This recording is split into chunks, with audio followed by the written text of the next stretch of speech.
one. Siyempre, Maxi, congratulations. Thank you. Diba? How does it feel to be part of this newest countdown show ng TV5? I feel so honored, your honor.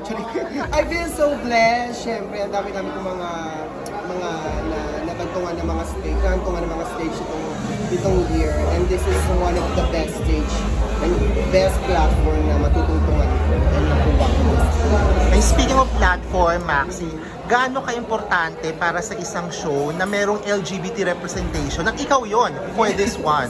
Thank you. It's very, very important for us to be seen. Kasi ang daming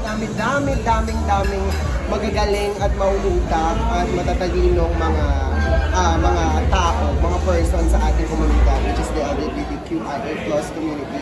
And I'm very, very proud na meron tayong representation sa ating community dito sa Correct. Exclusivity nga daw, di ba? Di ba? Correct. Maxi, di ba ikaw